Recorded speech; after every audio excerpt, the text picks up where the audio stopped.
নমস্কার, কেমন আছেন সবাই? দীপশিকার আরও একটি ব্লগে আপনাদেরকে স্বাগত জানাই। তো আজকে হচ্ছে শনিবার, সকাল সকাল উঠেই বাজারে গেছিলাম। তো বাজার থেকে এসে এখন ঘড়িতে বাজে 11:30। তো রান্নার পথে চলে গেলাম। এখানে লাউ এনেছিলাম, লাউটাকে টুমো করে কেটে নিয়েছি, আলুও টুমো করে কেটে নিয়েছি। আর এখানে কড়াই গরম করে একটুখানি তেল দিয়ে চীনাবাদাম ছিল ওইটাকে একটু ভেজে নিয়েছি, না হলে তরকারিতে দিলে তো কাঁচা গন্ধ করে, সেই জন্য একটু ভেজে নেব লাল লাল করে। বাজারে যেতেই কি বলবো, এত জিনিসের দাম বেড়েছে, সবজি তো কি খাবো বুঝতে পারছি না। এই যে দেখুন লাল করে ভাজা হয়ে গেছে। এখন আমি কড়াইতে দিয়ে দিচ্ছি একটুখানি সাদা তেল, আর তাতে দিয়ে দেব শুকনো লঙ্কা, দারচিনি আর এলাচ দিয়ে এগুলাকে একটু নেড়ে চেড়ে নেব। চলুন দেখি, এই যে দেখুন দিয়ে দিয়েছি, আর দিয়ে এখন একটু গরম তেলের মধ্যে ভেজে নিয়ে নেব। আর সবগুলো একসাথে পেস্ট করে রেখে দেব, একটু ঠান্ডা হলে পেস্ট করব, কারণ মিক্সিতে তো আবার গরম জিনিস দেওয়া যায় না, সেই জন্য। আর সাথে একটু মশলাও দিয়ে দেব, কারণ কালারটা ভালো আসে।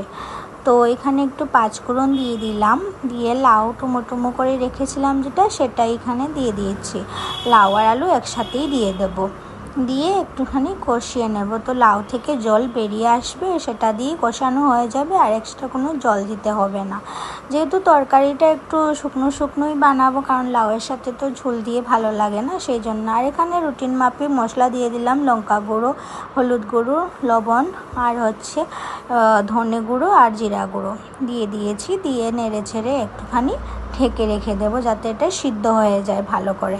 আর এইদিকে ভাজা বাদামগুলো নিয়ে নিয়েছি, আর তাতে একটুখানি লবণ ও মশলা গুঁড়ো দিয়ে দিলাম অল্পখানি, আর কাঁচা লঙ্কা, আদা, আর সাথে দিয়েছি একটুখানি কস্তুরি মেথি, দিয়ে এগুলাকে পেস্ট করে নেব।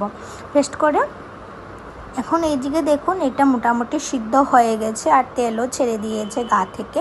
তো এখন ওটার মধ্যে আমি দিয়ে দেব ওই পেস্ট করা মশলাগুলো, দিয়ে সাথে তো বাদামও আছে, গন্ধটা তো অনেক ভালো আসবে আমি জানি। তো আর সাথে আবার কাঁচা লঙ্কাও আছে, যাই হোক, তো দিয়ে দিলাম ভালো করে। এটাকে যা ছিল সব কিছু একসাথে করে দিয়ে দিলাম, দিয়ে বানিয়ে নিলাম।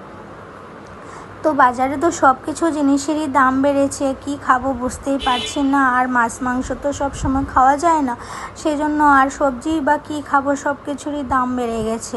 সেই জন্য লাউটাই নিয়ে এলাম, আর সাথে ডাল করেছি আজকে, একদম সিম্পল রেসিপি। আর লাস্টে আমি তরকারিটা দেখিয়ে দিচ্ছি, এরকমভাবে রূপ নিয়েছে।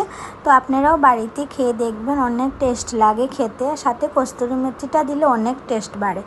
তো যাই হোক, ভিডিওটা আজকে এখানেই শেষ করছি। যদি আপনাদের আমার ভিডিও ভালো লেগে থাকে তাহলে লাইক করে দিয়েন, আর আমাকে প্লিজ সাবস্ক্রাইব করে দিয়েন, পাশে থাকবেন। আপনারা সুস্থ থাকুন, ভালো থাকুন, আর দেখা হচ্ছে অন্য আরেকটা ভিডিওর সাথে।